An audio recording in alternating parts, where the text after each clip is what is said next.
Andreas Vetr, life sentence reloaded. Life sentence reloaded. Andreas Vetr.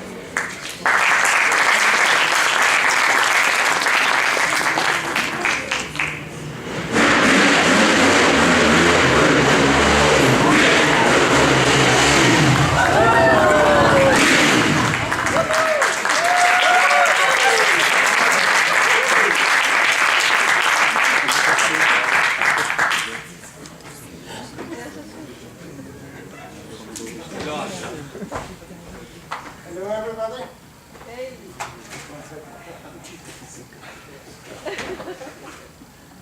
You know I love motorbiking.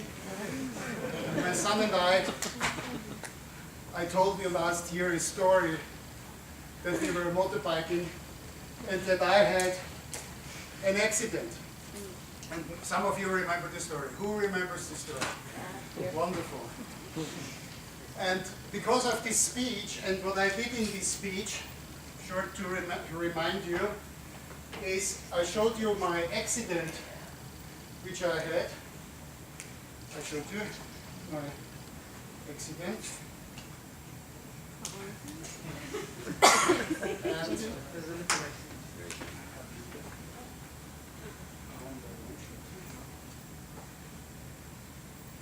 I showed you my accident, and I tried to give you a feeling how my accident was. So and here is a short version of what I showed you in the speech, how the accident was. I was in the forest, and the front wheel slipped, and then I had to fall. That was my speech last year. Thank you for making me #1 that year. I was in the hospital, I told you, and I thought about what if I would not get up anymore from this fall? What is if I would die? What would my people around me remember me of?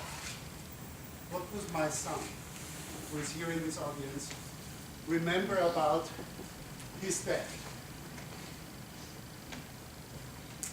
What do you remember when you think right now about your dad?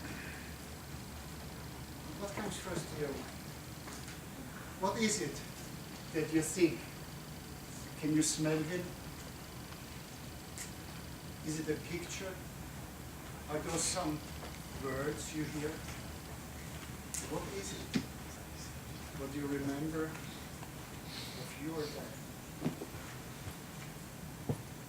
It was in April. I asked you the question, what will be your legacy? In July, I got the letter. I opened the letter, it's from a notary, and in it is written, Erich Vetr died in May 2016. My father died. My father was gone. What did I remember of my father? You have to know I don't know anything about my father. When I was born, my mother and my father decided to separate before I was born. So I did not know my father until I was 16. I was 16 and I was playing chess in a cafe nearby almost every day. And he saw me there. Somehow he knew me. But he didn't have the guts to get in touch with me. But one day, I guess he took all his guts, he took his strength, he stepped up and said, I am your father. My name is Erich Vetr. And we had one of the most amazing moments when I was 16, sitting with my father, watching him, seeing him the first time, interacting, knowing so many things I heard from my mother, maybe not so good things. And here he is. He told me that he regrets a lot in his life. He did very wrong things. He didn't tell me details, but he was regretful. We met a couple of times after. I saw we don't have many things in common, but when our son was born, I said, I may not have had a father, but he surely should have a grandpa. So what we did, we bought the ticket, we flew to Austria, where I come from, and we met Grandpa. And they had the most wonderful time together. They cheered, they talked, they were together. And when I got this letter, I said, Jem, that's the name of my son, Jem, Grandpa died. And he said, listen. He went up to his room and he came back and said, with a teardrop in his eye, this is from him. And that's from the telephone.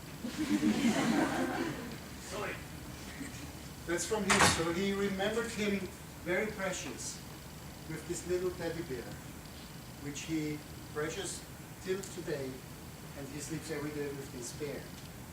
So we have Grandpa in our life. When I found out that he died, I said, where is he buried? I want to visit him, and I found out they didn't bury him yet.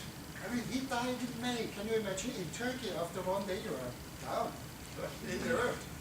May to July, they didn't bury him. I said, what's happened? Yeah, we didn't find any relatives. So what to do? Yeah, we will bury him in August. Yeah, there. Okay. I bought my ticket. I flew over there. It was a wonderful sunny morning, 8 o'clock in the morning. I went to the cemetery. Vienna, Austria, huge cemetery. Green, wonderful place. I called up front everybody I knew with the name Vetr. I wrote mails to everybody who had the name Vetr. Nobody came. I don't know how bad he was in his life, but we were alone. Him and me and the priest. And the priest was a lady. And she said, hello, who are you? I said, my name is Andreas Vetr, I am the son. Can you tell me anything about him? I want to make the message more personal. I said, you will not believe it, but I don't know him. Sorry. So we buried him. We went down. I prayed my prayer. And there was a fly. And it was, zzz, you know, fly. Yeah, I pushed it away and the fly, zzz. What's this fly? And it was like, zzz, it's me. It's not me in there. I'm out. I'm an angel now. Go home. You're a good son. You have a good family. Be a good father. And the most precious things in life are having those closest to you love and respect you the most. The most precious thing in life, having those closest to you love and respect you the most. Altogether. The most precious things in life are having the closest to you love and respect you the most.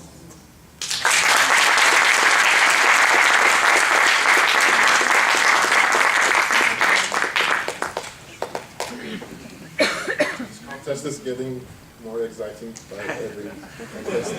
Good. Now I'm asking for a silence for 2 minutes for the judges. And this.